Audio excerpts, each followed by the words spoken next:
আরে একজন বীর মুক্তিযোদ্ধাকে বলো না লাথি মেরে আলমিরা ভেঙে ফেলুক। এই কথা যখন বলছি, এটা বলার চেয়ে আমরা একত্র শহীদ হয়ে যাওয়াই ভালো ছিল। জিয়া রহমান স্যার হলে কি হতো, ওখানে তো কারো পাত্তাই থাকতো না। জিয়া রহমান স্যার দিয়ে ওখানে কমান্ডিং পজিশনে চলে যেতেন। আমি জীবন্ত শহীদ মোহাম্মদ মুসা এখানে আছে, আমার পিঠে 303 আছে, ক্যাপ্টেন শাহজাহান এখানে একটা যুদ্ধের প্রস্তুতির সময় আমি প্রস্তুতি নিচ্ছি। 16 ডিসেম্বরে পাকিস্তানি হানাদার বা সেনাবাহিনী বাংলাদেশের সেনাবাহিনীদের কাছে আত্মসমর্পণ করে, কিন্তু যাদের কাছে আত্মসমর্পণ করার কথা তাদের মূল নায়ক যিনি জেনারেল ওসমানী, তিনি ওই আত্মসমর্পণ অনুষ্ঠানে ছিলেন না বলে এটা প্রশ্ন, এবং কারণ এখনো মানুষ খুঁজছে। আপনি এই বিষয়ে কি বলবেন, কি জানেন? এই বিষয়ে আমি প্রথমে বলি, জেনারেল ওসমানী স্যার এই বিষয়ে আমার বইতে সাক্ষাৎকার দিয়েছে। হ্যাঁ, ওসমানী স্যারের সাক্ষাৎকার এই বইতে আছে। তারপরে আমার একটা বই এই যে মুক্তিযুদ্ধ হৃদয় মাম, এখানেও আছে। তারপরে আমার বইতে শুধু না, ইত্তেফাকে ওনার সাক্ষাৎকার আছে এই বিষয়ে। এখানে উনি ইন্টারভিউ দিছে, আমার কাছে যে ইন্টারভিউ দিয়েছে অনেক। এখন দেখো স্যার বেঁচে আছে। দেশবাসীকে আমি বলি যে আপনারা সত্য জানার জন্যে একে খন্দকার স্যারকে কাছে যেতে পারেন। কোরআন শরীফে আছে যে সত্যের সাথে তোমরা মিথ্যাকে মিশ্রিত করো না। সত্য হলো যে ওসমানী স্যার একজন জাতীয় বীর ছিলেন, এবং তিনি ওইসব আওয়ামী লীগ নেতার মধ্যে ছিলেন না। কবি নজরুল যে লিখে রেখেছে যে বলবীর চির অন্যতম শির, শির নেহারি আমার নত শির ওই শিখর হিমাদ্রির। এটা কিন্তু ওসমানী স্যার উদ্দেশ্যে কবি নজরুল লিখে রেখেছে। উনি কিন্তু ওই ওই ওই ছিলেন চির অন্যতম শির। সূরা বাকারা আয়াত নম্বর 42 আল্লাহ বলছেন, থ্যাংক ইউ, আল্লাহ বলছেন তোমরা সত্যকে মিথ্যার সাথে মিশিয়ে দিও না, এবং জানা সত্ত্বেও সত্যকে তোমরা গোপন করো না। তা আমি যে সত্য জানি সেটা গোপন করতে আল্লাহ নিষেধ করে, সেই জন্য আমি বলছি। ওসমানী স্যার নিজে তাজউদ্দিন স্যারকে বলেছেন, উনি আমাকে বলেছেন, এবং খন্দকার স্যারও এই কথা বলেছেন। খন্দকার ডেপুটি চিফ ছিলেন, বলছে যে ওসমানী স্যার বলছে এখানে আত্মসম দলের কে সই করবে। তা ইন্ডিয়ার তরফরা বলছে আমাদের ইস্টার্ন সেক্টরের যে কমান্ডার যেন অরোরা সই করবে। তো ওসমানী স্যার বললেন আমি তো ইস্টার্ন সেক্টরের কমান্ডার না, আমি তো হলাম বাংলাদেশ সেনাবাহিনীর চিফ, প্রধান সেনাপতি। আর ভারতের প্রধান সেনাপতি কে? এই যে মানেকশ।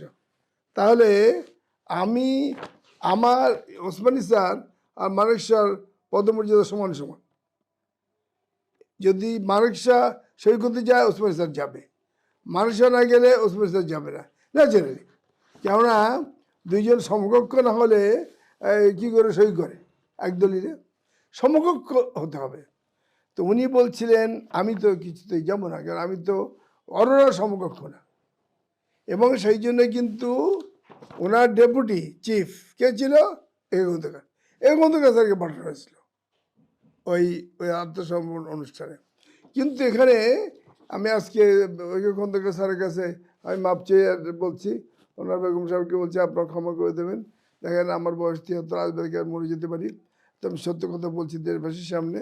এটা আমি ওকে খন্দকার স্যারকে ছোটো করছি না, উনি আমাদের মাথার মুকুট, উনি মুক্তিযুদ্ধের second in command, we love him, respect হিম।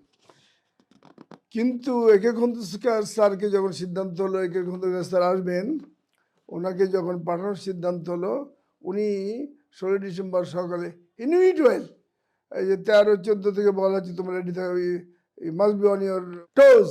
তখন কিন্তু টেলেক্স আসতো, দিল্লি থেকে টেলেক্স আসতো, you must be on your toes toes toes, মানে গোড়ালির উপরে দাঁড়িয়ে থাকো, অ্যাট এনি মোমেন্ট সারেন্ডার হয়ে যাবে। ওই দিন সকালে 16 আগস্ট সকালে খন্দকার স্যার অফিস ছেড়ে উনি মার্কেটে গেছিলেন, মার্কেট করতে। And that was a great mistake. এদিকে তারা বলছে প্লেন রেডি এয়ারপোর্টে, এখান থেকে আগরতলা আসবে, কেউ ঢাকায় প্লেন নামতে পারবে না, আগরতলাতে হেলিকপ্টার আসবে ঢাকায়। ওরা পৌঁছে গেছে ওখানে, আমাদেরকে যাবে, আমাদের যে যাবে কে খন্দকার স্যারকে পাওয়া যাচ্ছে না, তখন তো ওয়াইরলেস ছিল না।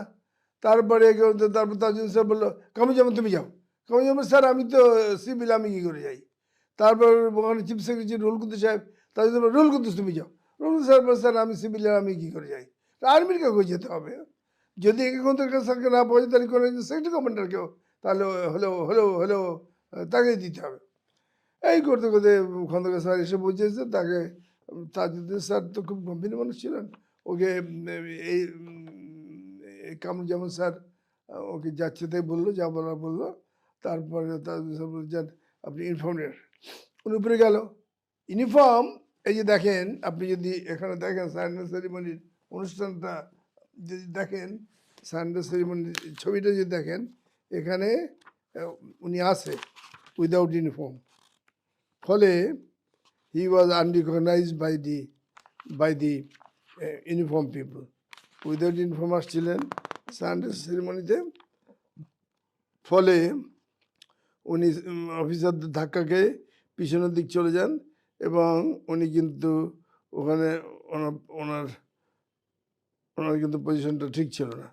এই দেখেন, এই যে সারেন্ডার সেরিমনি, এখানে একে খন্দকার স্যার এই জায়গায় কিন্তু এই জায়গাটা থাকার কথা ছিল না। এটা আমি আর স্পষ্ট করে বলছি। যখন তাজউদ্দিন স্যার যান আপনি ইউনিফর্ম নিয়ে আসেন, উপরে গিয়ে আলমিরাজ ওনার ইউনিফর্ম চাবি পাচ্ছে না। থিঙ্ক অফ, ইউনিফর্মে চাবি পাচ্ছে না। আরে একজন বীর মুক্তিযোদ্ধাকে বলো না লাথি মেরে আলমিরা ভেঙে ফেলুক। যাই হোক, তারপরে উনি ফিরে আসলেন, তখন তাজউদ্দিন স্যার সহ্য করুন, ওঠেন আপনি জিমে, ওঠেন, আপনার জন্য এই এয়ারপোর্ট রোড কারফিউ দেওয়া হয়েছে। এয়ারপোর্ট রোড বালিগঞ্জ সার্কুলার আমাদের প্রেসিডেন্সি থেকে কারফিউ দেওয়া হয়েছে, কোনো গাড়ি ঘোড়া নেই, শুধু আমাদের গাড়ি যাবে। তারপর ওনাকে ঝড়ে বেগে পাঠানো, উনি সাধারণ ড্রেসে আসলেন। সাধারণ ড্রেসে আসার ফলে কী হলো, যখন সারেন্ডার সেরিমনি হয় তখন he was not uniform, so he was unrecognized. ফলে উনি ছিটকে চলে যান আরও পিছনে। আরও কথা আছে, ওনাকে তাজউদ্দিন স্যার খুব ক্যাটেগরিক্যালি স্পেসিফিক্যালি মেনশনড যে আমরা কিন্তু সারেন্ডার সেরিমনিতে আমাদের কিন্তু নাম রাখতে আমি বলে দিয়েছিলাম, কিন্তু যে কারণেই হোক এটা আমি আর এখন ওরা রাজি হতে পারে নাই। তো তা এটা বলে দিছি যে তুমি কিন্তু ওখানে 3টি চেয়ার থাকবে, তুমি কিন্তু বসবা, ওদের দুইজনের মাঝখানে বসবা এবং তোমার চেয়ার থাকবে, বা তুমি ডাইনে বা বামে বসবা, এবং সারেন্ডারিং যে ইনস্ট্রুমেন্ট, ওটাকে বলে ওই যে দলিল, ওই দলিলে তুমি সই করবা, তার তলায় লিখবা রিপ্রেজেন্টেটিভ অফ বাংলাদেশ এবং তারিখ দিবা। কিন্তু ওই জায়গায় যে 3টে চেয়ার রাখা হয়েছে, সেই 3টে চেয়ারে তুমি যদি বড় ছবি দেখো আছে আমার কাছে, প্রথমে 3টে চেয়ার ওখানে আছে এবং অরোরার স্টাফরা কিন্তু ঢাকা ক্লাব থেকে বলেছিল একটা বড় টেবিল আর 3টে চেয়ার আনা হয়েছিল, একই লাইনে বসানো আছে, আমার কাছে বড় ছবি আছে। কিন্তু উনি তো উইদাউট ইউনিফর্ম, ফলে ইন্ডিয়ান আর্মি কর্নেল মর্নেল এদের ধাক্কাধাক্কি উনি পিছনে চলে গেছেন, আর চেয়ার খালি পড়ে আছে। চেয়ারে বসার কথাও বোধ হয় ওনার মনে ছিল না, এমন হতে পারে। ফলে একটা চেয়ার ওখানে খালি ছিল, যেন ওনার বাম পাশে চেয়ারটা খালি ছিল। তো সারেন্ডার সেরিমনিতে একজন লয়ার থাকে, তো জেনারেল অরোরার এই টেবিলের ডান পাশে লয়ারটা দাঁড়িয়ে ছিল। লয়ার দেখলো এই চেয়ারটা খালি, ব্ল্যাঙ্ক, তখন চেয়ারটা টেনে নিয়ে এসে, তো ওই লাইনে বসতে পারে না, চেয়ার টেনে নিয়ে এসে সামনে ওই লয়ার বসছে। তার তো ওখানে চেয়ার থাকার কথা না, তার বসারও কথা না, ওই চেয়ারটা খালি ছিল বলে এই চেয়ারটা marked for A Khandakar sir, এবং উনি বসবেন, উনি সারেন্ডারিং ইনস্ট্রুমেন্টে সই করবেন, রিপ্রেজেন্টেটিভ বাংলাদেশ লিখবেন, তারিখ দিবেন, কিন্তু হি মেড এ মিস্টেক। এবং এ খন্দকার স্যারের এই মিস্টেকের জন্যে আমাদের বাঙালি জাতি কিয়ামত পর্যন্ত 30 লাখ শহীদ মাটির নিচে শুয়ে আছে, তাদের মান মর্যাদাও কিয়ামত পর্যন্ত ম্লান হয়ে গেছে। আমরা যারা বীর মুক্তিযোদ্ধা, তুমি বললে, আমাকে বলা হয় জীবন্ত শহীদ, আমার তো একত্রে শহীদ হয়ে যাওয়াই ভালো ছিল। এই কথা যখন বলছি, এটা বলার চেয়ে আমরা একত্রে শহীদ হয়ে যাওয়াই ভালো ছিল। এই কথার কাছে একজন লিডার, তাকে দায়িত্ব করবে না, চেয়ারে বসবে না, কেন বসবে না? এটা বাংলাদেশ, ঢাকা তার রাজধানী, সেখানে চেয়ারে বসবে না, বসবে, সই করবে, লিখবে বাংলাদেশ। যাই হোক, সব মানুষ তো সমান না। জিয়া রহমান স্যার হলে কি হতো, ওখানে তো কারো পাত্তাই থাকতো না, জিয়াউর রহমান স্যার নিজে ওখানে কমান্ডিং পজিশনে চলে যেতেন। যাই হোক, তো এই কারণে আমাদের এইসব সেক্টর কমান্ডার আরও ছিল, এনাদের সকলে তো সমান না। এই যে মঞ্জু স্যার আছে, তারপরে জিয়াউর রহমান স্যার আছে, খালেদ মোশাররফ আছে, এরা তো সুপার, এদের কথা কি বলবো, এরা হলো একদম বিশ্বের সর্বশ্রেষ্ঠ জেনারেলদের মতো। তো এখন স্যার ছিলেন নরম মানুষ, টিমিড টাইপের, ওনাকে দোষটা আল্লাহ ওনাকে ওইভাবে বানিয়েছে। He was not that type of ferocious, he was a bit timid and very polite and very submissive. ফলে ওই জায়গায় আমাদের মিস্টেক হয়ে গেছে, আমরা মুক্তিযুদ্ধের গৌরব মহিমা থেকে আমরা বিচ্ছিন্ন হয়ে গেছি।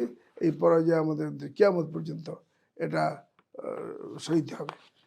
তবে তোমাকে এই সাথে আমি এটা বলতে চাই, if you kindly permit me, সমস্ত বিশ্ব ইতিহাসের যত মহাযুদ্ধ হয়েছে, প্রথম মহাযুদ্ধ, দ্বিতীয় মহাযুদ্ধ, বিশ্বযুদ্ধ, এছাড়াও অন্যান্য দেশে যত যুদ্ধ হয়েছে, যুদ্ধের যে প্রধান সেনাপতি নেতৃত্ব দেয়, প্রধান সেনাপতি যেই হোক নেতৃত্ব দেয়, আমাদের প্রধান সেনাপতি জিয়াউর রহমান নেতৃত্ব দিয়েছে।